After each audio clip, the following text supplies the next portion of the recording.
Hello everyone, all of you are being welcome. তো আজকের ভিডিওতে আমরা যে টপিকটা দেখতে চলেছি সেই টপিকটার নাম হচ্ছে যে অরিজিন অফ লাইফ, অর্থাৎ জীবের উৎপত্তি।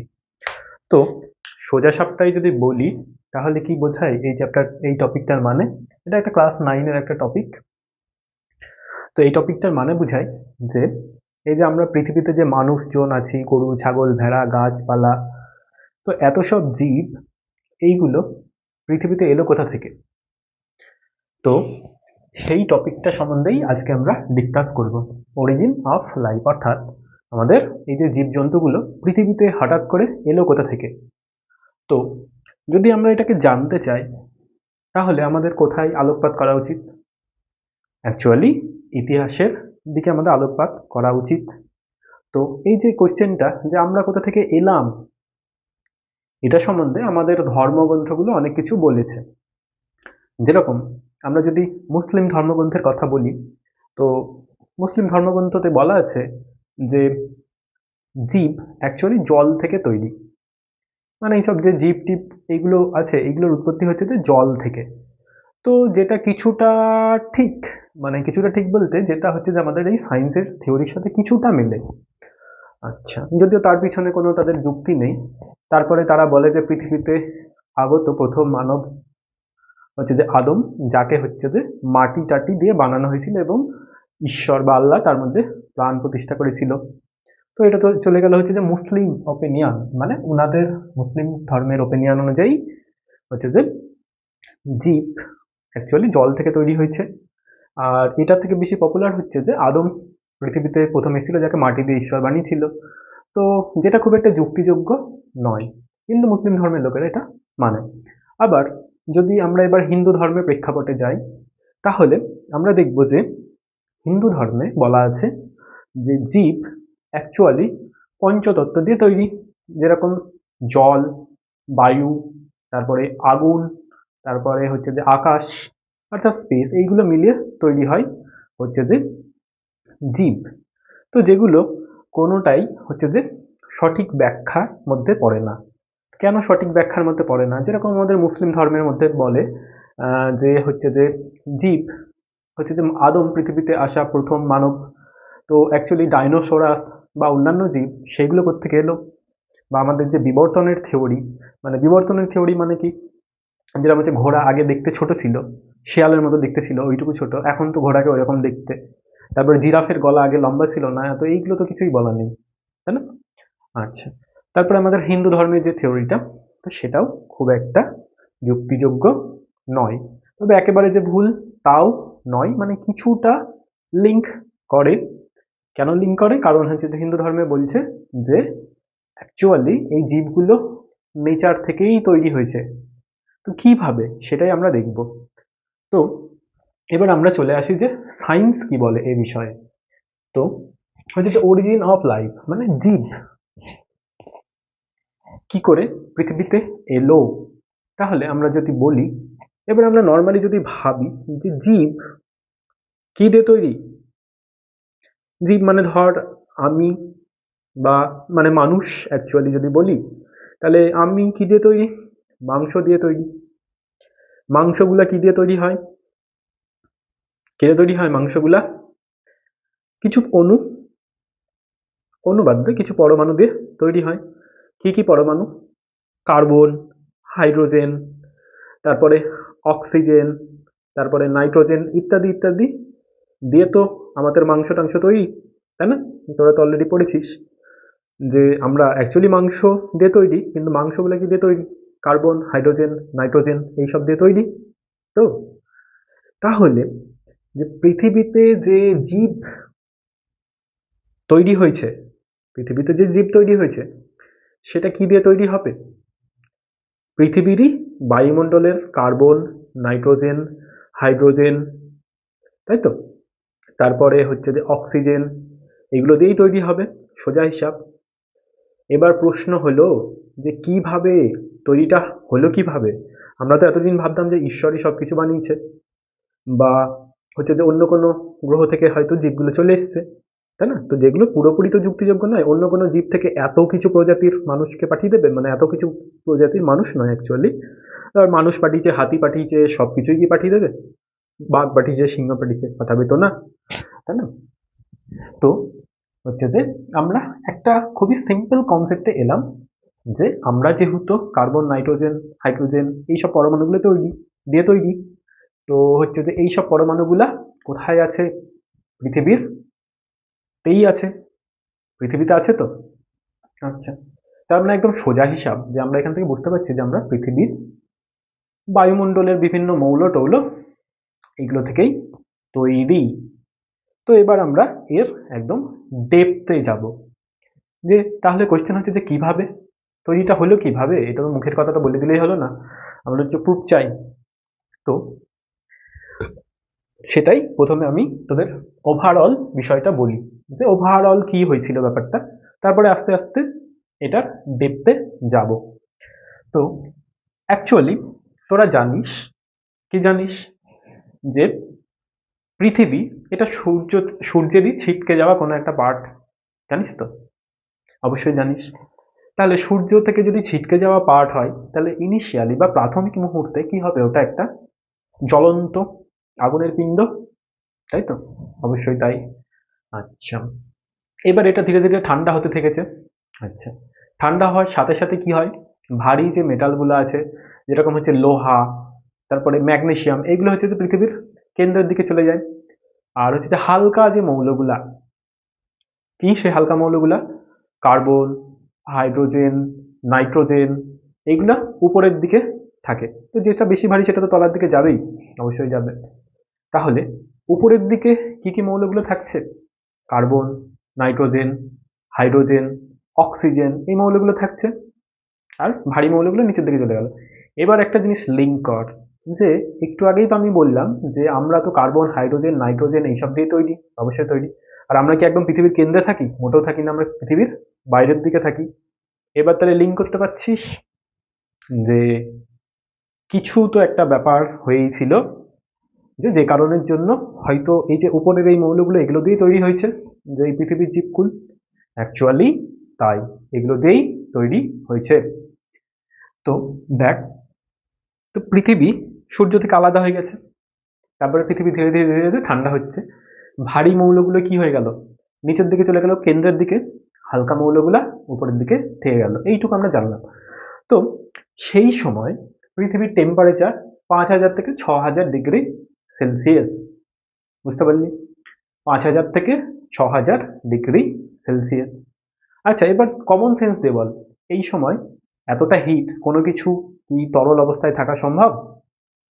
মানে কোনো কিছু বাদ দিয়ে এই যে যে গ্যাসগুলা হয়, নাইট্রোজেন, হাইড্রোজেন, এগুলো এগুলো কি তরল অবস্থায় থাকা সম্ভব? অবশ্যই নয়। কি আকারে থাকা সম্ভব? গ্যাসীয় আকারে থাকা সম্ভব, সোজা হিসাব, তাই তো? তো পৃথিবীর টেম্পারেচার যখন 5,000 থেকে 6,000 ডিগ্রি সেলসিয়াস ছিল, তখন আমাদের বায়ুমণ্ডলে মিথেন, তারপরে সরি এটা হচ্ছে যে অ্যামোনিয়া, তারপরে মিথেন, এটা কি জল, কিন্তু অ্যাকচুয়ালি জলীয় বাষ্প আকারে অবস্থান করতো এই সময়। এই সময় একটা মজার বৈশিষ্ট্য ছিল, যে এই সময় অক্সিজেন, মানে যেটাকে তুই আজকের পৃথিবীতে O2, এই O2 মুক্ত অবস্থায় ছিল না। O2 মুক্ত অবস্থায় ছিল না বলেই আমাদের পৃথিবীতে প্রাণের সৃষ্টি হয়েছে। কিভাবে? এ তো বলে তো দিলাম যে O2 মুক্ত অবস্থায় ছিল না, এবার কিভাবে প্রাণের সৃষ্টির সাথে O2 মুক্ত অবস্থায় থাকা কিভাবে সম্পর্কিত, সেটাতেও আসবো। আচ্ছা, তোদের যদি এই বিষয়টাকে আমি ওভারঅলে বলি, অ্যাকচুয়ালি কিন্তু টেম্পারেচার, শুধুমাত্র টেম্পারেচারের কারণেই আমাদের হচ্ছে যে পৃথিবীতে প্রাণের অস্তিত্ব এসছে, মানে পৃথিবীতেই প্রাণের তৈরি হয়েছে। কোয়েশ্চেন হলো যে কিভাবে? তাহলে আমাদের এখান থেকে দুটো কোয়েশ্চেন বিল্ড হলো, যে এখন পৃথিবীতে O2 আছে, কিন্তু তখন পৃথিবীতে O2 মুক্ত অবস্থায় ছিল না, এটার কারণে অ্যাকচুয়ালি পৃথিবীতে জীব তৈরি হয়েছে। কিভাবে? আর দ্বিতীয় কোয়েশ্চেন হচ্ছে যে টেম্পারেচার, টেম্পারেচার এটা কিভাবে রোল প্লে করে? এই দুটো হচ্ছে আমাদের কোয়েশ্চেন। তো দেখ, ধর এরকম একটা আছে CH3, ঠিক আছে? এদিকে ধর একটা হাইড্রোজেন বন্ডের সাথে যুক্ত আছে, ঠিক আছে। এটাকে যদি আমি বেশি টেম্পারেচার দিই তাহলে কিন্তু এই বন্ডটা আমাদের ভেঙে যাবে। টেম্পারেচার যদি আমি এখানে হিট দিই তাহলে হচ্ছে যে আমাদের এই বন্ডটা ভেঙে যাবে, যাবে তো। আবার যদি আমি হিটটা রিমুভ করে নিই, হিটটাকে যদি আমি মাইনাস করে দিই তাহলে এই বন্ডটা তো একটু আগে ভেঙে গেছিল, এবার হিটটাকে মাইনাস করে দিলে কি হবে, বন্ডটা জুড়ে যাবে, তাই না? আচ্ছা, এবার পৃথিবী ছিল 5000 ডিগ্রি সেলসিয়াস, তার থেকে টেম্পারেচার কমছে 1000 ডিগ্রি সেলসিয়াস। 1000 ডিগ্রি সেলসিয়াস হচ্ছে মানে কি, তার সাথে নতুন নতুন নতুন নতুন নতুন নতুন এলিমেন্টগুলা যুক্ত হচ্ছে, বুঝতে পারলি? নতুন নতুন নতুন নতুন এলিমেন্টগুলা যুক্ত হচ্ছে মানে কি, ধর আগে ছিল যে CH4 এরকম একটা আছে, ঠিক আছে, পরে দেখলি যে CH3 এর সাথে আবার CH3 এর সাথে আবার CH3 এভাবে যুক্ত হতে হতে থাকছে। তো এটা তো আমি একটা অর্গানিক কম্পাউন্ড দিয়ে দেখালাম। তো এটা হচ্ছে যে মানে জৈব যৌগ দিয়ে আমি দেখালাম। তো এটা হচ্ছে যে কোনো কম্পাউন্ডের ক্ষেত্রেই তাই। প্রথমে যখন আমাদের টেম্পারেচারগুলো বেশি ছিল তখন আমাদের এই বন্ডটা ইজিলি ভেঙে যেত, তো ইজিলি ভেঙে যেত। তাহলে কোনো একটা বন্ড পাশাপাশি থাকে কেন, একটা মৌল আর একটা মৌলের সাথে রিয়াক্ট করে কেন, অ্যাট্রাকশনের কারণে, তাই তো। এবার যদি আমি সেখানে হিট দিয়ে দিই তাহলে তো তাদের অ্যাট্রাকশনটা থাকলোই না, বন্ডটা তো ভেঙে গেল না।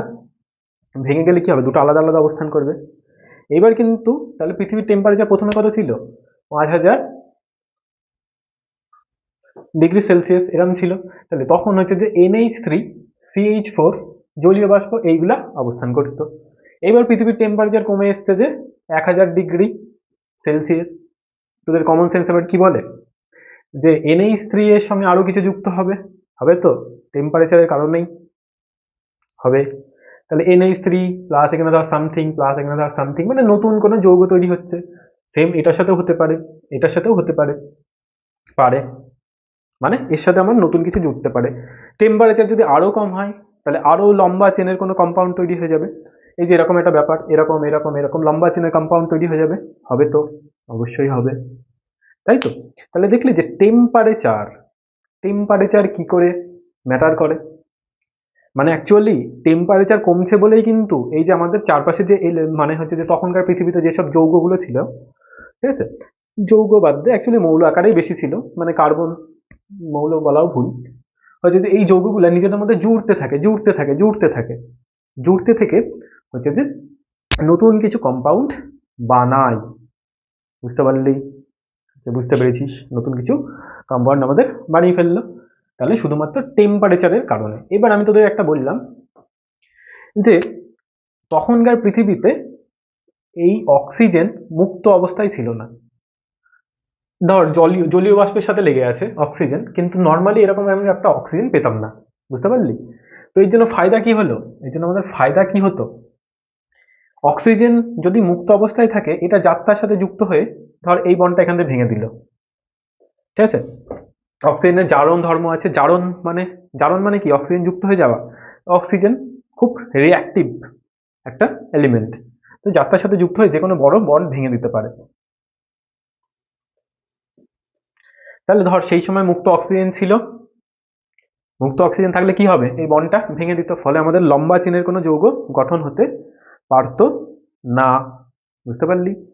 এবার এই লম্বা চেনের যৌগগুলাই হচ্ছে যে ধীরে ধীরে ধীরে ধীরে হচ্ছে যে ধর ওভারঅল যদি তোদের বলি মাংসের দলার মতো তৈরি হয়, যেটা নাড়াচাড়া নাড়াচাড়া করা শুরু করে, বুঝতে পারলি, যুক্ত হতে হতে হতে হতে নাড়াচাড়া নাড়াচাড়া করা শুরু করে। আর এটা নাড়াচাড়া কোথায় করে, সমুদ্রের জলে, মাংসের দলার মতো, যার কোনো শেপ টেপ আকার নেই, মানে বোঝানোর খাতিরে বলছি, অ্যাকচুয়ালিটা কিন্তু ওরম নয়, নাড়াচাড়া নাড়াচাড়া শুরু করে। তো সেইগুলোকে ধরা হয় প্রথম জীব, বা তুই মানে ওগুলোকে কেমিক্যালি তুই হচ্ছে যে জীবের শুরুয়াত বলতে পারিস, ঠিক আছে। তো যেটার স্ট্রাকচারটা প্রায় সেল এর মতো, মানে কোষের মতো। তো এটা তো গেল হচ্ছে যে ওভারঅল বিষয়টা। অ্যাকচুয়ালিটিতে কি হয়েছিল, অ্যাকচুয়ালিটিতে কি হয়েছিল এবার আমরা তোদের সেটাই বলবো। এইবারে আমরা সরাসরি চলে যাব যে আমাদের বইয়ের ভাষায়। তো এতক্ষণে আমরা ওভারঅলটা জানলাম যে কি করে হতে পারে আর কি, মানে মাঠে গিয়ে তর্ক করার মতো। এবার আমরা জানবো যে বইয়ের ভাষায় একদম। আর এই টপিক থেকে তোদের কোয়েশ্চেন করে যে বিচারক ধর্ম কি। বিচারক ধর্ম মানে ওই যে একটু আগে যে অক্সিজেনের কনসেপ্টটা বললাম, যে O2 কি অবস্থায়, মুক্ত অবস্থায় থাকতো না, বুঝতে পারলি, যে কারণের জন্য কারোর সাথে রিয়াক্ট করতে পারতো না, ফলে কম্পাউন্ড গুলো ভাঙতো না। তো সেই সময় পরিবেশ ছিল বিচারক ধর্ম। তো এটা কোয়েশ্চেন পরীক্ষায় জিজ্ঞাসা করে না তোদের ওই বইয়ের, যেখানে দেখবি তোরা, তো ক্লাস 9-এর একটা কন্টেন্ট, তো দেখবি যে বিচারক ধর্ম, সেই সময় পরিবেশ ছিল বিচারক ধর্মী। তো ওইখানে বিচারক ধর্মী মানে কি সেটা হয়তো তোরা বুঝবি না, তাই আমি এটাকে বিচারক ধর্মীটাকে হাইলাইট করেছিলাম। এখান থেকে তোদের কোয়েশ্চেন করে যে কোয়াসারভেট কি, তারপরে হচ্ছে যে হট ডাইলিউট স্যুপ কি, বা লঘু তপ্ত স্যুপ কি। আবার কোয়েশ্চেন করে যে মাইকোস্ফিয়ার কি, এখানে কোয়েশ্চেন করে মাইক্রোস্ফিয়ার কি। তারপরে কোয়েশ্চেন করে যে ওপারিনের লেখা বইটির নাম কি। আর যে থিওরিটা এতক্ষণ ধরে তোদের ওভারঅল বললাম, ওভারঅল যেটা আমি বললাম এতক্ষণ ধরে, সেটা হচ্ছে যে হ্যালডেন আর ওপারিনের মিলিত থিওরি। ওপারিন ছিল রাশিয়ান একজন বিজ্ঞানী, আর হ্যালডেন ছিল যত সম্ভব ব্রিটিশ কোনো একজন বিজ্ঞানী।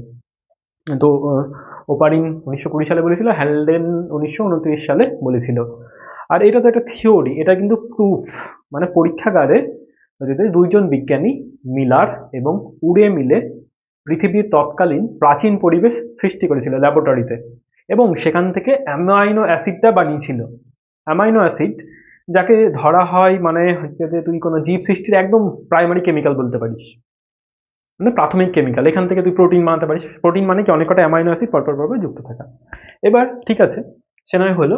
এবার আমরা বইয়ের ভাষায় চলে যাই, তো যেটা তোদের যেখান থেকে পরীক্ষায় কোয়েশ্চেন আসতে পারে। তো এইটাকে বলা হয় যে জীবের উৎপত্তি সংক্রান্ত কেমিক্যাল থিওরি বা কেমিক্যাল প্রসেস। দেখ না, একটার সাথে আরেকটা বিক্রিয়া করছে, আরেকটা বিক্রিয়া করছে, ফলে লম্বা চেন তৈরি হচ্ছে, তাই না? বিক্রিয়া করে মানে কি, কেমিক্যাল রিয়াকশন নিত। তো এটাকে বলা হয় জীবের উৎপত্তি সংক্রান্ত হচ্ছে যে কেমিক্যাল প্রসেস। তো এটা 4টে ধাপে সম্পন্ন হয়। First, second, third, fourth. তো বেশি কিছু হেডেক নেওয়ার দরকার নেই, আমি একটু আগে যা বললাম তাই। তো প্রথম পর্যায়ে,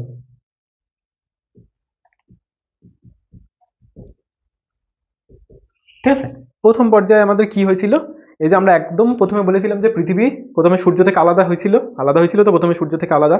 তারপরে অপেক্ষাকৃত ভারী মৌলগুলো কি হয়ে গেল, নিচের দিকে চলে গেল। আর হচ্ছে যে হালকা মৌলগুলো উপরের দিকে ছিল। সেই হালকা মৌলগুলো, পৃথিবীর টেম্পারেচার 5000 থেকে 6000 ডিগ্রি সেলসিয়াস হওয়ার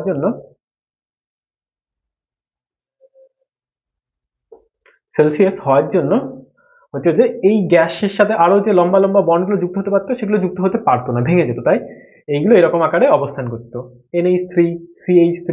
এটা জলীয় বাষ্প, জলীয় বাষ্পের সংকেত আর জলের সংকেত একই, ঠিক আছে।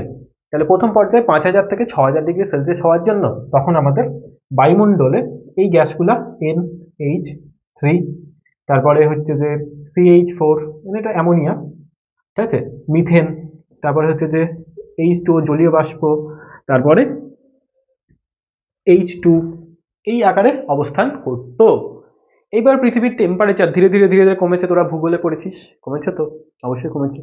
পৃথিবীর টেম্পারেচার আমাদের দ্বিতীয় পর্যায়ে এলো 1000 ডিগ্রি সেলসিয়াস। তাহলে টেম্পারেচার কমেছে মানে কি, আমাদের এই বন্ডগুলা আমাদের কি হবে, CH3, তারপরে এখানে CH2, CH2, CH3। আচ্ছা, একটু আগে যেটা লিখেছিলাম ওটা ভুল লিখেছিলাম, এখানে ওইগুলো CH2 হতো। তো এইভাবে এভাবে এভাবে এভাবে লম্বা লম্বা আরো চেন চেন তৈরি হতে থাকে। এটা তো আমি মিথেন দিয়ে দেখালাম, অ্যাকচুয়ালি হচ্ছে যে অ্যামাইনো অ্যাসিডের ক্ষেত্রে এই আরেক জায়গায় এইভাবে লম্বা লম্বা চেন হয়। তো এগুলো তোরা যখন অর্গানিক কেমিস্ট্রিতে পড়বি তখন হচ্ছে যে পড়বি। আচ্ছা, 1000 ডিগ্রি সেলসিয়াস যখন এলো, তখন আমাদের একদম কমন সেন্স যে NH3, এখানে কিছু একটা যুক্ত হবে, এখানে কিছু একটা যুক্ত হবে, তাই না? তাহলে হচ্ছে যে ধর আমি এইটা দিয়ে দেখাচ্ছি, এই 1000 ডিগ্রি সেলসিয়াস যখন হলো, তখন অনলি CH3 কি আর থাকবে না, টেম্পারেচার কম, তার মানে তার সাথে নতুন কেউ যুক্ত হতে পারে। কেন যুক্ত হতে পারে, একটু আগে আমি বন্ড ভাঙার থিওরি দিয়ে তোদের বলে দিয়েছি। তাহলে এই যৌগগুলা থেকেই তৈরি হয়ে যায় আমাদের হাইড্রোকার্বন।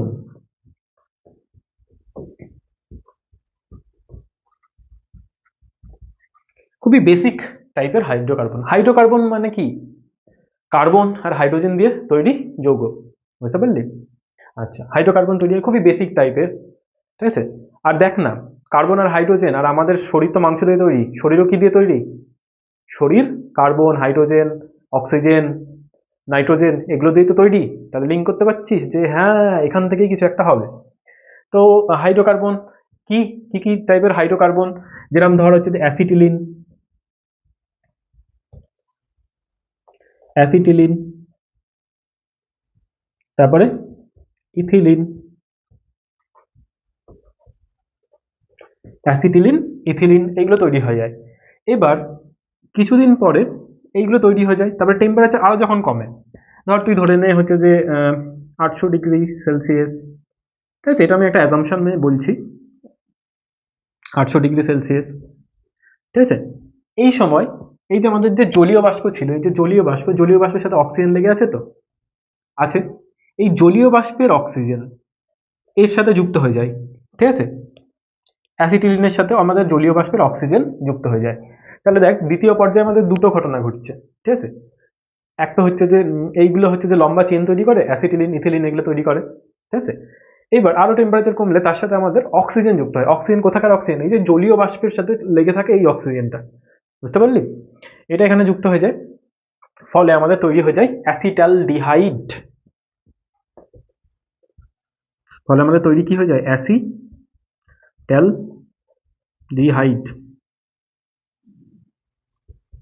ঠিক আছে। অ্যাসিটালডিহাইড, তারপরে হচ্ছে যে অ্যাসিটিলিন, ইথিলিন, এগুলো তোরা হচ্ছে যে অর্গানিক কেমিস্ট্রিতে পড়বি। তো এখন হয়তো তোদের এই বিষয়গুলো মগজের উপর দিয়ে যেতে পারে, কিন্তু যখন তোরা অর্গানিক কেমিস্ট্রি পড়বি খুবই বেসিক একটা জিনিস, খুবই বেসিক একটা জিনিস, ঠিক আছে। তো এতটা হেডেক নেওয়ার লাভ নেই, অ্যাসিটিলিন, ইথিলিন নামটা মনে রাখবি। তারপরে হচ্ছে যে তার সাথে অক্সিজেন যুক্ত হলে অ্যাসিটালডিহাইড তৈরি হয়ে যায়। অ্যালডিহাইড বলে একটা গ্রুপ আছে, যেগুলো তোদের এখন জানা দরকার নেই, অর্গানিক কেমিস্ট্রি খুবই ইজি একটা চ্যাপ্টার। তারপরে তাহলে আমাদের এখানে অ্যাসিটালডিহাইড তৈরি হয়ে গেল, ঠিক আছে। শুধু কি অ্যাসিটালডিহাইড, এই জাতীয় আরো অনেক কিছু তৈরি হয়ে যায় অক্সিজেন যুক্ত হতে হতে হতে হতে, ঠিক আছে। এইবার আমাদের তৃতীয় পর্যায়,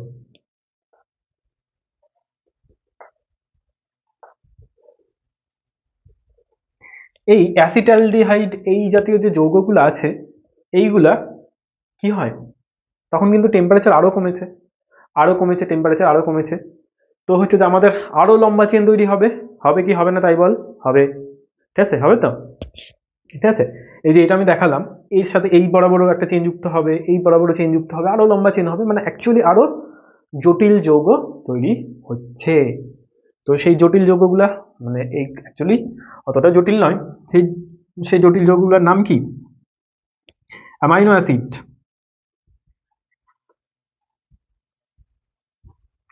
তারপরে আর কি হতে পারে? কার্বোহাইড্রেট।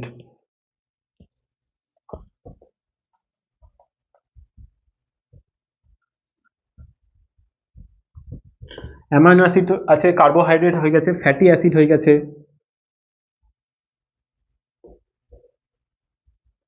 অ্যামাইনো হাইড্রেট, কার্বোহাইড্রেট, তারপরে হচ্ছে যে আমাদের ফ্যাটি অ্যাসিড। তারপরে আরো তৈরি হয়ে যায় আমাদের গ্লিসারল, ঠিক আছে, আরো তৈরি হয়ে যায় আমাদের গ্লিসারল। তো তোদের এই যে অ্যামাইনো অ্যাসিডের ছবিটা আমি এই জন্য রেখে দিয়েছি, দেখ অ্যামাইনো অ্যাসিড, এই যে এই গ্রুপটাকে কি বলা হয়? এন, দুটো হাইড্রোজেন, অ্যামাইনো গ্রুপ। এটা আসে কোথা থেকে? অ্যামোনিয়া থেকে আসে, দেখ NH3, এখানে NH2, ঠিক আছে। এই যে কার্বক্সিল গ্রুপ, ঠিক আছে। তো এই অক্সিজেনটা এখান থেকে আসতে পারে, আইডিয়া লাগাতে পারছিস? তো হচ্ছে যে আমাদের অ্যামাইনো অ্যাসিড তৈরি হয়ে গেল, কার্বোহাইড্রেট তৈরি হয়ে গেল, ফ্যাটি অ্যাসিড আমাদের, আর গ্লিসারলও তৈরি হয়, ঠিক আছে। দাঁড়া বোর্ডটা একটু মুছি। তাহলে তৃতীয় পর্যায়ে আমাদের হচ্ছে যে amino acid, carbohydrate, fatty acid, তারপরে গ্লিসারল আমাদের তৈরি হয়। Amino acid, fatty acid, glycerol এগুলো তৈরি হয়। এইবার এইগুলো হচ্ছে যে আরো টেম্পারেচার কমার জন্য এখান থেকে আমাদের তৈরি হয় প্রোটিন, ঠিক আছে। তারপরে হচ্ছে যে নিউক্লিওটাইড,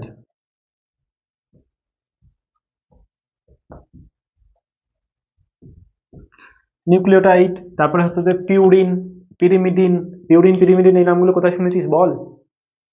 কোথায় শুনেছিস? RNA, DNA এর কাছে শুনিসনি? রিং বন্ড, হ্যাঁ, পিউরিন, পিরিমিডিন। তার মানে বুঝতে পারছিস যে কেমিক্যালি কোথাও না কোথাও আমাদের জিন তৈরি হয়ে যাচ্ছে আস্তে আস্তে, জিন তৈরি হয়ে যাচ্ছে তো আস্তে আস্তে। আচ্ছা, এইগুলো তৈরি হয়ে যায়, ঠিক আছে। এইবার আমাদের হচ্ছে যে টেম্পারেচার এই সময় কিন্তু আরো কমে যায়। এটা তো প্রথম পর্যায়। দ্বিতীয় পর্যায়ে আমাদের এই যে পরে ধর 800 ডিগ্রি, এটা অ্যাকুরেট নয় কিন্তু, হ্যাঁ, 800 ডিগ্রি সেলসিয়াস, তখন ধর এর সাথে আমাদের অক্সিজেন যুক্ত হয়ে গেছে, ধর হচ্ছে যে ইথিল অ্যাসিটিলিন, এর সঙ্গে আমাদের হচ্ছে যে O2 যুক্ত হয়ে গেছে, তাহলে আমাদের তৈরি হয়ে গেছে অ্যাসিটালডিহাইড। অ্যাসিটালডিহাইড অ্যাসিটালডিহাইড আমাদের তৈরি হয়ে গেছে। তৃতীয় পর্যায়ে এই অ্যাসিটালডিহাইড আরো টেম্পারেচার কমে, ফলে এখানে বজ্রপাত, অতিবেগুনি রশ্মি, তারপরে হচ্ছে যে অগ্নুৎপাত, এইগুলো নানান কারণে amino acid, carbohydrate, fatty acid এগুলো তৈরি হয়ে গেল, ঠিক আছে। এগুলো খুবই বেসিক টাইপের অর্গানিক কম্পাউন্ড। এরপর থেকে জটিল টাইপের তৈরি হয়ে যায়, অ্যামাইনো অ্যাসিড থেকে তৈরি হয়ে যায় আমাদের প্রোটিন, ঠিক আছে। অনেক কটা অ্যামাইনো অ্যাসিড যুক্ত করলে আমাদের প্রোটিন তৈরি হয়, বুঝতে পারলি? হুম। তারপরে হচ্ছে যে নিউক্লিওটাইড, অনেক কটা নিউক্লিওটাইড যুক্ত করে দিলে আমাদের হয়ে যায় যে পলি নিউক্লিওটাইড, পিউরিন, পিরিমিডিন। আচ্ছা, এই নিউক্লিওটাইডের সাথে এই নিউক্লিক অ্যাসিড এর রিলেশন ভালো করে ভাব। নিউক্লিক অ্যাসিড মানে ডিএনএ, আরএনএ, এইগুলোর মধ্যে কি থাকে? জিন থাকে না? তার মানে আমাদের প্রতিলিপি গঠন করতে পারে। দেখ, কেমিক্যালি কিন্তু পুরো প্রসেসটা, ভগবান কিন্তু কিছু বানায়নি, পুরো প্রসেসটা আমাদের কেমিক্যালি, ঠিক আছে। Nucleotide, purine, pyrimidine. এবং এই সময় টেম্পারেচার আরো কমার জন্য কি হয়, পৃথিবীর যে এই যে জলীয় বাষ্প যেটা ছিল, জলীয় বাষ্পটা গ্যাসীয় আকারে ছিল, জলীয় বাষ্প ঘনীভূত হয়ে জল তৈরি হয়, মেঘ তৈরি হয়, বৃষ্টি তৈরি হয়, বুঝতে পারলি? এবার তাহলে ফলে আমাদের সমুদ্র সৃষ্টি হয়। কি তৈরি হয়? সমুদ্র সৃষ্টি হয়।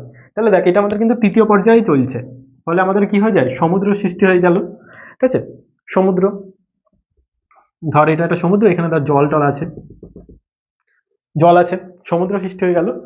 এবার এই যে প্রোটিন, নিউক্লিওটাইড, এগুলো সব সমুদ্রের জলে এরকম ভাবে অবস্থান করছিল আর কি, ঠিক আছে। দেখ, এইগুলো কিন্তু জীব সৃষ্টির একেবারে ইনিশিয়াল কম্পাউন্ড, বুঝতে পারলি? ইনিশিয়াল, একদম প্রাথমিক। নিউক্লিওটাইড, প্রোটিন, এগুলো অবস্থান করতে থাকে। এইবার এই সমুদ্রের জল ছিল কিন্তু তপ্ত, মানে হিট, মানে গরম আর কি, গরম ছিল, হ্যাঁ। আর এইখানে হচ্ছে যে জীব সৃষ্টির যে প্রাথমিক যে কম্পাউন্ডগুলো, যেরকম ধর প্রোটিন, নিউক্লিওটাইড, তারপরে হচ্ছে পিউরিন, পিরিমিডিন, তারপরে আরো অনেক কিছু আছে, সেইগুলো হচ্ছে যে এই উত্তপ্ত সমুদ্রের জলে এইভাবে ভেসে থাকতো আর কি। তো বিজ্ঞানী হ্যালডেন এটার নাম দিল হচ্ছে যে হট ডাইলিউট স্যুপ, বা তপ্ত তপ্ত লঘু স্যুপ। তো তোদের পরীক্ষায় কোয়েশ্চেন করে যে তপ্ত লঘু স্যুপ বলতে কি বোঝো? তোরা কি বলবি আনসার? যে সৃষ্টির আদি পর্যায়ে উত্তপ্ত সমুদ্রের জলে জীব সৃষ্টিকারী খুবই প্রাথমিক যে যৌগগুলা, সেগুলো ভেসে থাকতো, এবং এই টোটাল ব্যাপারটা একটা স্যুপের নাই। দেখ, স্যুপের নাই তো একটা ব্যাপার না। স্যুপ কি হয়? স্যুপের জলটা গরম হয়, এবং ওখানে যদি চাউমিন টাউমিন হ্যান তুই ভাসাস, তাই না? বা বিভিন্ন সবজি টবজি কেটে কেটে সেদ্ধ করে ভাসাস। তো এরকম টাইপের স্ট্রাকচার তৈরি হচ্ছে না, এটাকে বলা হয়ে গেল হট ডাইলিউট স্যুপ, বা হচ্ছে যে তপ্ত তপ্ত স্যুপ, হট ডাইলিউট স্যুপ, মানে লঘু তপ্ত স্যুপ, ঠিক আছে, তৈরি হয়ে গেল। এটার নাম কি দিল বিজ্ঞানী? হ্যালডেন, ঠিক আছে। এইবার এই তপ্ত স্যুপে তো বহুত কিছু আছে, প্রোটিন আছে, নিউক্লিওটাইড আছে, আর পিউরিন আছে, পিরিমিডিন আছে, হ্যান ত্যান বহুত কিছু আছে, ঠিক আছে। এই নিউক্লিওটাইডটাই কিন্তু পরে গিয়ে আমাদের আরএনএ তৈরি করবে। নিউক্লিক অ্যাসিড, নিউক্লিয়াসের চারপাশে যে অ্যাসিড থাকে, মনে কর, রিলেট কর, কোষ চ্যাপ্টারের সাথে রিলেট করতে পারছিস? আচ্ছা, খুবই ভালো তাহলে। আচ্ছা, এই তপ্ত স্যুপের মধ্যে ধর এখান থেকে আমরা প্রোটিন নিলাম, লিপিড নিলাম, আর হচ্ছে যে আমাদের হচ্ছে যে কার্বোহাইড্রেট নিলাম।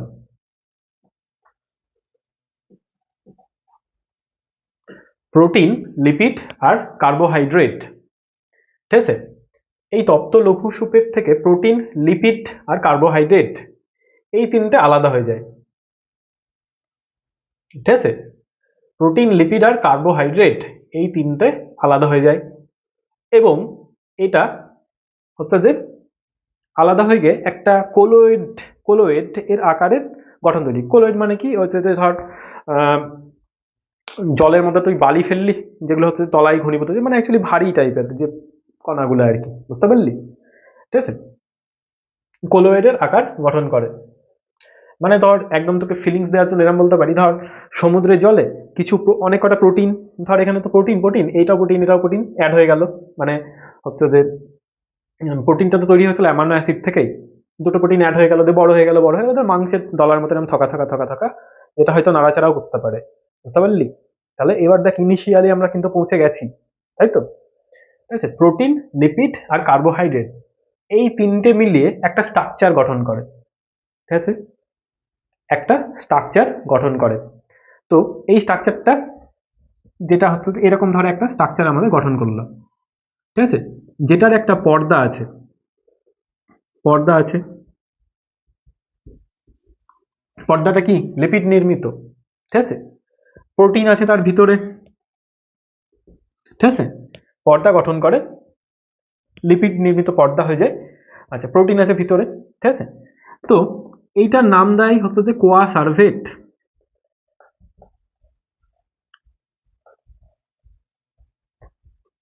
ঠিক আছে, কোয়া সার্ভেট কে নাম দেয়?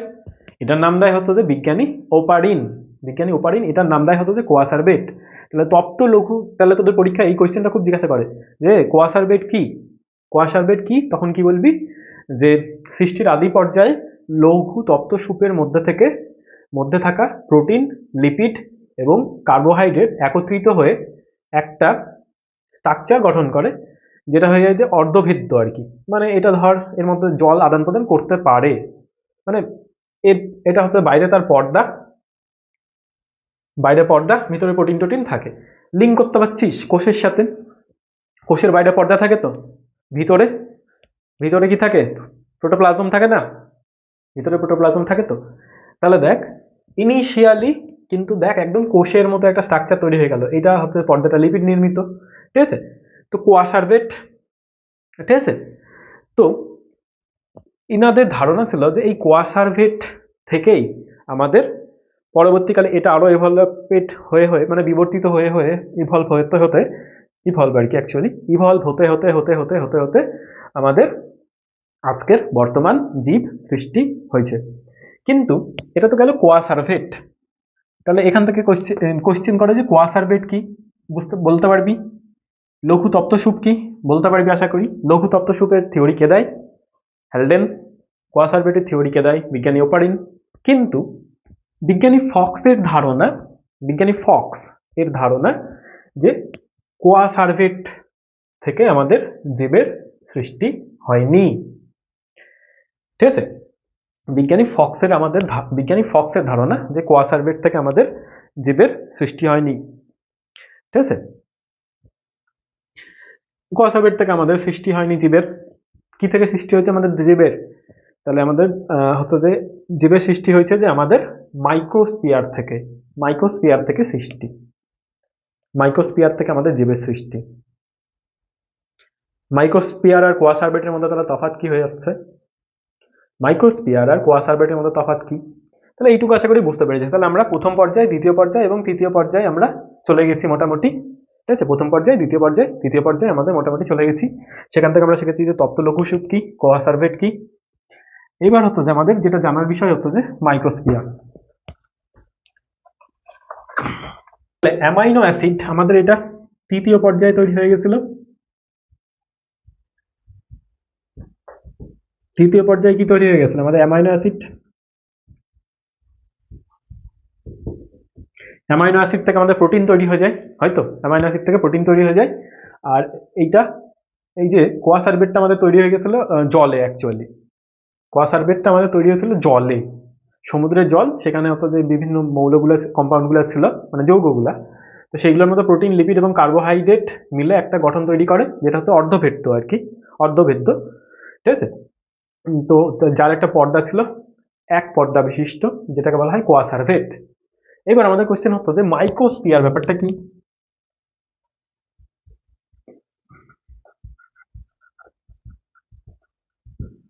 মাইক্রোস্পিয়ার ব্যাপারটা কি? তো বিজ্ঞানী ফক্সের মতে বলে, বিজ্ঞানী ফক্সের মতে উনি বলেন যে মাইক্রোস্ফিয়ার তৈরি হয়েছিল অ্যাকচুয়ালি অ্যামাইনো অ্যাসিড এর শুষ্ককরণের ফলে। অ্যামাইনো অ্যাসিডের শুষ্ককরণ মানে অ্যামাইনো অ্যাসিড থেকে তুই যদি জল বার করে নিস, অ্যামাইনো অ্যাসিডের শুষ্ককরণের ফলে আমাদের তৈরি হয়ে গেছে মাইক্রোস্ফিয়ার। অ্যামাইনো অ্যাসিডের শুষ্ককরণের ফলে আমাদের তৈরি হয়ে গেছে মাইক্রোস্ফিয়ার। ঠিক আছে, তাহলে দেখ কোয়াসার্ভেট কিন্তু আমাদের তৈরি হয়েছিল জলে অ্যাকচুয়ালি, এবং হ্যালডেন এবং ওপারিনের ধারণা ছিল যে এই কোয়াসার্ভেটটা থেকেই মনে হয় কোষ তৈরি হয়েছে। মানে অবশ্যই প্রোক্যারিওটিক টাইপের, মানে প্রোক্যারিওটিক কোষেরও যেটুকু স্ট্রাকচার ছিল হয়তো সেটাও এরকম স্ট্রাকচারে ছিল না, মোটামুটি রিলেটেড। দেখ কোষ পর্দা আছে, কিন্তু বিজ্ঞানী ফক্সের মতে বলা হয় মাইক্রোস্ফিয়ারের মাধ্যমে, এবং এটাকেই সব থেকে প্রমিনেন্ট ধরা হয়। মাইক্রোস্ফিয়ার ব্যাপারটা কি করে তৈরি হয়েছে, এই যে অ্যামিনো অ্যাসিডও তো তৈরি হয়েছে তখনকার পরিবেশে। এবার এই অ্যামিনো অ্যাসিডটা জলেও ছিল, আবার সব জায়গাতে জল ছিল না, শুকনো জায়গাতেও ছিল, জলেও ছিল আবার শুকনো জায়গাতেও ছিল। তো যে শুকনো জায়গা সেখানে কি হয়ে যাবে, অ্যামিনো অ্যাসিডের জলটাকে শুষে নেওয়া হবে, অ্যামিনো অ্যাসিডের জলটাকে শোষণ এর ফলে তৈরি হয়ে যায় আমাদের মাইক্রোস্ফিয়ার। বোঝা গেল? তাহলে মাইক্রোস্ফিয়ার কি বুঝতে পারলি? অ্যামিনো অ্যাসিডের জলটা শোষণের ফলে আমাদের প্রোটিনয়েড তৈরি হয়, তো সেটাই হয়ে যাচ্ছে আমাদের মাইক্রোস্ফিয়ার। অ্যামিনো অ্যাসিডের জল শোষণ করার মতো আবার জল শোষণ করার ফলে এরকম একটা স্ট্রাকচার তৈরি হয়ে যায়। ঠিক আছে, এরকম একটা স্ট্রাকচার তৈরি হয়ে যায়, কিন্তু এটা কিন্তু ছিল আমাদের দুই পর্দা বেষ্টিত। দুই পর্দা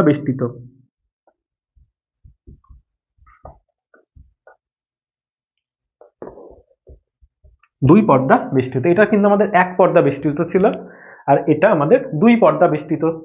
ঠিক আছে, এবার দেখ লিঙ্ক করতে পারছিস যে আমাদের কোষ পর্দা থাকে, এরও পর্দা আছে,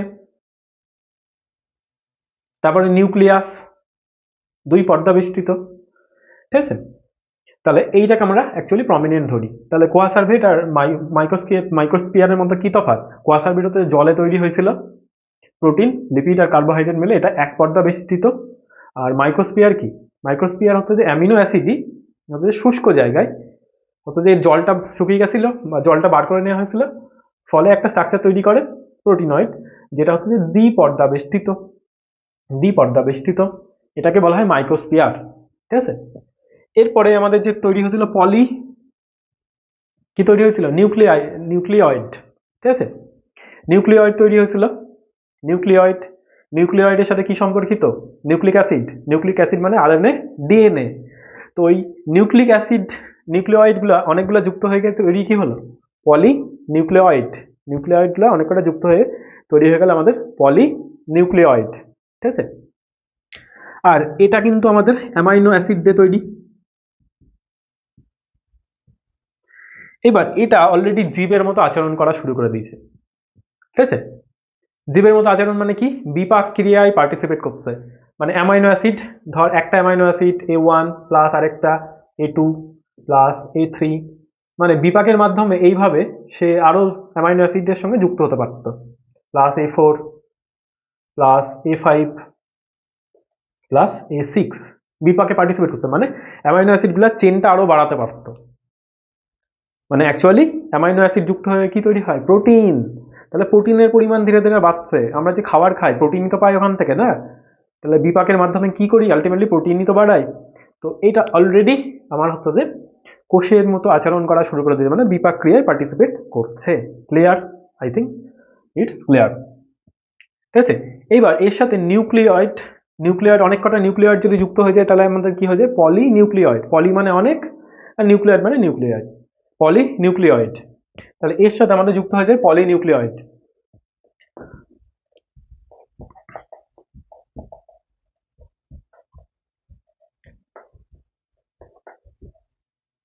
ঠিক আছে, এর সাথে আমাদের যুক্ত হয়ে যায় পলি নিউক্লিয়েড।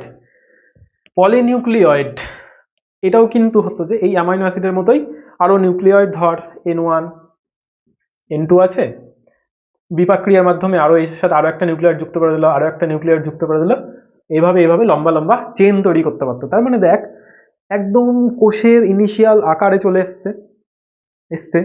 তাহলে দেখ আমাদের কিরকম আকারে কিরকম ভাবে আচরণ করছে, যে অ্যামাইনো অ্যাসিড আরো যুক্ত হচ্ছে মানে কি? প্রোটিনের পরিমাণ বাড়ছে, তারপরে হচ্ছে যে নিউক্লিয়েড আরো যুক্ত হচ্ছে, নিউক্লিওয়েডের পরিমাণ আমাদের বাড়ছে বিপাকের মাধ্যমে। তাহলে দেখ ইনিশিয়ালি এটা কিন্তু আমাদের কেমিক্যাল থেকে তৈরি হয়ে গেল এবং হচ্ছে যে বিপাক ক্রিয়ায় পার্টিসিপেট করছে।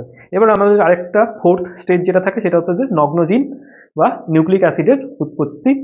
আচ্ছা, এটাই হচ্ছে যে পলিনিউক্লিয়েড, এটাই মানে আমাদের ফোর্থ স্টেজ ছিল বই অনুযায়ী, নগ্নজিন বা নিউক্লিক অ্যাসিডের উৎপত্তি। আচ্ছা, তো এই পলিনিউক্লিয়েড এটাই আমাদের হয়ে যায় ফোর্থ স্টেজ। ঠিক আছে, ঠিক আছে, পলিনিউক্লিয়েড আমাদের হয়ে গেল আমাদের ফোর্থ স্টেজ। আর এই পলিনিউক্লিয়েডকেই আমাদের বলা হতো যে নগ্নজিন, নগ্ন জিন। পলিনিউক্লিয়েডকে আমাদের বলা হতো যে নগ্ন জিন, বানানটা ঠিক নেই, জিন বানান কি জয়সী হয়। পলিনিউক্লিয়েডকে আমাদের বলা হতো যে নগ্ন জিন।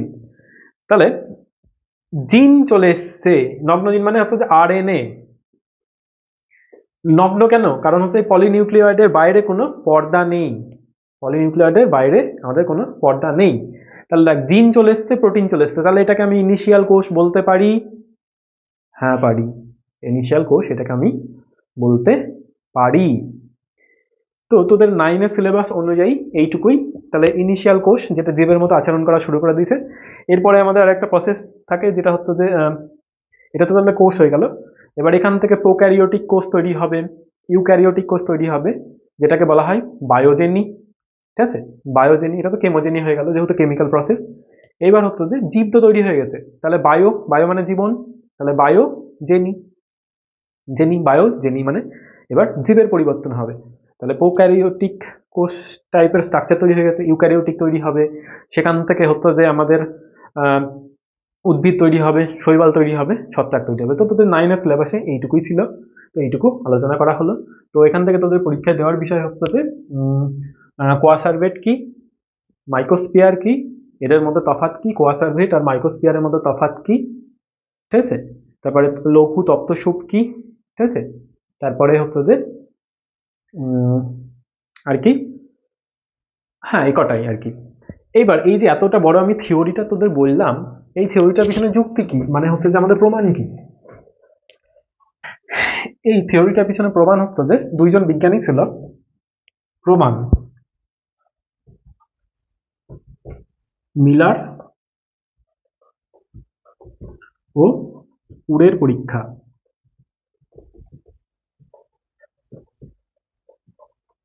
মিলার ও উরের পরীক্ষা।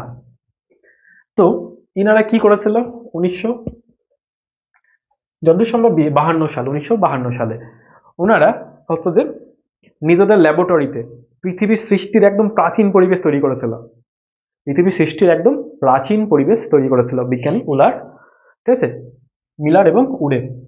তো প্রাচীন পরিবেশ তৈরি করেছিল মানে কি না কি করে ফেলা তেমন কোনো ব্যাপার না, ঠিক আছে। উনি এরকম একটা টেস্ট টিউব নিয়েছিল, টেস্ট টিউবের মধ্যে আমাদের লেগেছিল হচ্ছে যে মিথেন গ্যাস CH3, আর হচ্ছে যে অ্যামোনিয়া ছিল NH3, আর ছিল হচ্ছে যে আমাদের হাইড্রোজেন, ঠিক আছে। আর এইটার সাথে আমাদের এইখানে আছে আরেকটা ফানেল লাগিয়ে দিয়েছিল, যে ফানেলে আমাদের ছিল হচ্ছে যে জল, যে ফানেলটা আমাদের ছিল যে জল। এইবার উনি হচ্ছে যে একটা ব্যাটারির এই প্রান্ত আর এই প্রান্ত ক্যাথোড অ্যানোড লাগিয়ে দিয়ে, ঠিক আছে, প্লাস মাইনাস মানে তো ব্যাটারি ধর, ব্যাটারি লাগিয়ে, ব্যাটারি তো বাদ দে, মানে ধর স্পার্ক মানে বিদ্যুৎ স্ফুলিঙ্গ তৈরি করে এরকম একটা যন্ত্র লাগায় এখান থেকে, এরকম হচ্ছে যে এটা তার পজিটিভ তড়িৎদ্বার, এটা নেগেটিভ তড়িৎদ্বার। এবার তাহলে কি হবে, হাই ভোল্টেজ ইউজ করলে কি হবে, মাঝখানে বিদ্যুতের স্পার্ক তৈরি হবে, বিদ্যুতের স্পার্ক তৈরি হবে, স্পার্ক তৈরি হয়ে গেল, ঠিক আছে। এই গ্যাসগুলো নিল এবং হচ্ছে এর মধ্যে বিদ্যুতের স্পার্ক তৈরি হলো। দেখ ইনিশিয়ালি কি হয়েছিল পৃথিবীতে, এই যে এই গ্যাসগুলো ছিল না, এই গ্যাসগুলোর উপরে হচ্ছে যে অতিবেগুনি রশ্মি, তারপরে হচ্ছে যে বিদ্যুৎ স্ফুলিঙ্গ, অগ্নুৎপাত ইত্যাদি প্রভাব ফেলে ফেলে এগুলো তো অ্যাড হয়েছিল। দেখ আমাদের ইনিশিয়ালি সেগুলোকে আমরা অ্যাড করছি, ইনিশিয়াল পরিবেশ তৈরি করে ফেলেছে, ঠিক আছে। যেই এমনটা হয়ে গেল, ঠিক আছে, এবার এইখান দিয়ে হচ্ছে যে আমাদের এটাকে হিট করে, মানে এটা তো জল সমুদ্র আকারে ভাবা হচ্ছে, ঠিক আছে, ওই যে লঘু তপ্তসূপের সমুদ্র, জলটাকে হিট করে আমাদের বাষ্প তৈরি করা হয়। ফলে এই বাষ্পটা গিয়ে এর সাথে মেশে, বুঝতে পারলি, বাষ্পটা গিয়ে আমাদের এর সাথে মেশে, হ্যাঁ, এবার এই প্রসেস, এই এই জলটাকে হিট করা হয় আর এইখানে হচ্ছে বারবার বারবার বারবার করে স্পার্ক দেওয়া হয়, ঠিক আছে? একই সাথে হচ্ছে জলটাকে হিট করে বাষ্প করে দিয়েছে আর এটাকে হচ্ছে যে আমাদের স্পার্ক করা হচ্ছে, ঠিক আছে? ধীরে ধীরে ধীরে দুটো চলছে একই সাথে। ফলে দেখা যায় আমাদের এখানে হচ্ছে যে অ্যামাইনো অ্যাসিড তৈরি হয়ে যায়, বিভিন্ন ধরনের অ্যামাইনো অ্যাসিড তৈরি হয়ে যায়। আর অ্যামাইনো অ্যাসিডটাই কি, জীব সৃষ্টির একেবারে প্রাথমিক কেমিক্যাল বীজ। জীব সৃষ্টির একেবারে প্রাথমিক কেমিক্যাল বীজ। অ্যামাইনো অ্যাসিড, অনেক ধরনের অ্যামাইনো অ্যাসিড তৈরি হয় কেমিক্যাল বীজ। অ্যামাইনো অ্যাসিড থেকে প্রোটিন তৈরি করা যায়, ঠিক আছে? তো এটা হলো তার প্রমাণ। তো আজকের ভিডিও এই অবধিই। আশা করি তোরা টপিকটা বুঝতে পেরেছিস এবং তোরা যদি বইটা পড়িস, যেটুকু বুঝিয়েছি সেখান থেকে খুবই ইজিলি বুঝতে পারবি। তো যদি ভিডিওটা তোদের ভালো লাগে তাহলে ভিডিওটা লাইক করিস।